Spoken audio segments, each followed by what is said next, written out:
This is my story. Actually, this is God's story. The story of how he chose me. My name is Moses. I was not always a shepherd. You see, even though I am an Israelite, I was raised an Egyptian, a prince. But a number of years ago, in Egypt, I committed a crime. The crime is not important at the moment, but word of my crime spread to Pharaoh, the king of Egypt. And so I fled here to Midian.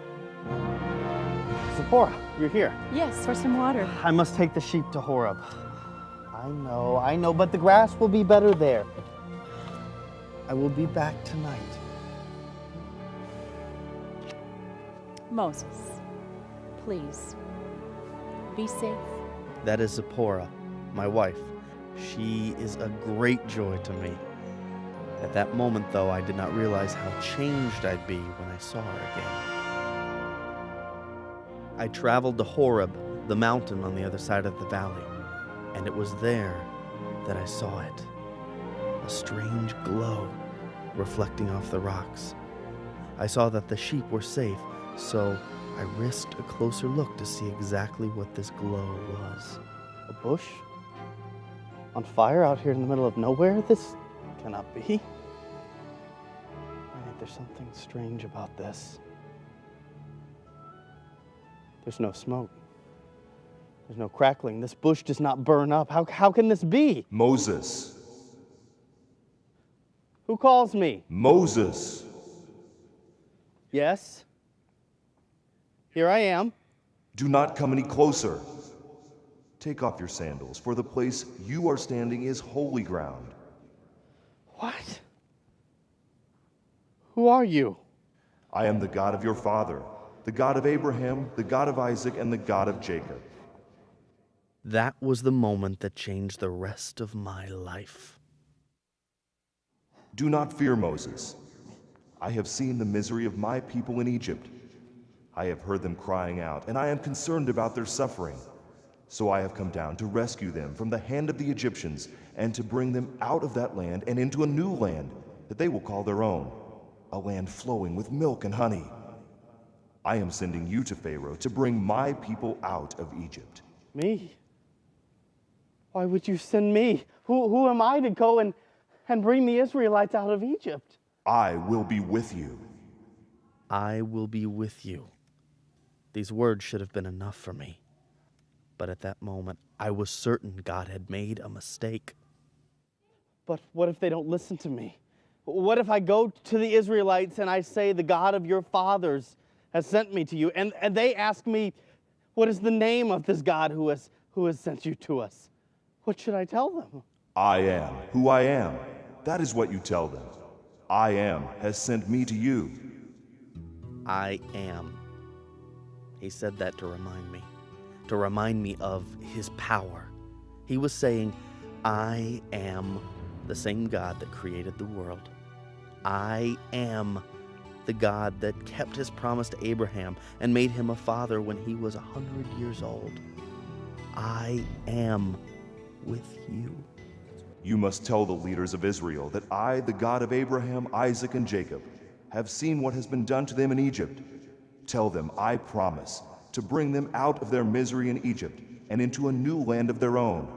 Once you have done this, you must go to the king of Egypt and say to him, the Lord, the God of the Hebrews, has commanded that you release his people, so that we may go and worship him. But Lord, Pharaoh wants me killed for the crime I've committed. He would not listen to me. All the men who wanted to kill you are dead. There is a new Pharaoh now, but you are right. The king of Egypt will not listen to you unless a mighty power convinces him. So I will stretch out my hand and strike the Egyptians with wonders that I will perform through you. Then he will let you go. But Lord, I Moses, put your hand inside your cloak. So I did as God commanded, and when I took it out, it was diseased with leprosy. Now put it back into your cloak. Again I obeyed the Lord, and when I took it out, was healed. I stood there in awe before my God. But that had been his point. Listen to what I say, Moses. If they do not believe you or pay attention to the first wonder I performed through you, they may believe the second. And if they don't believe the second, many wonders will follow. But I will be there with you. But Lord, you know me. You know I do not speak well in front of other people. Pharaoh will not be impressed or convinced by me. Who gave you your mouth? Who decides if someone is deaf or blind? Is it not I? Do you not think I know this about you? I will give you the words to say. But, Lord, the truth is, I don't want to go. I don't want to do this. Please, Lord, send somebody else to do this. No, Moses. I have chosen you. You will lead my people out of Egypt. But I will send your brother Aaron to help you. He is already on his way to meet you. Now go. And remember, Moses, I will be with you.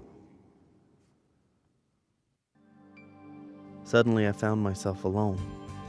In that short time, I had been changed forever. God had spoken to me. He had chosen me.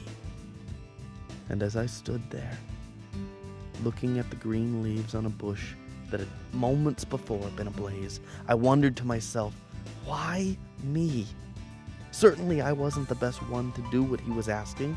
I didn't even want to. I'm no leader.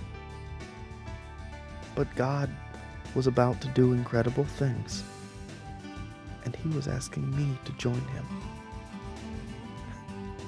When you look at it like that, what other choice could I make? Zipporah's never going to believe this.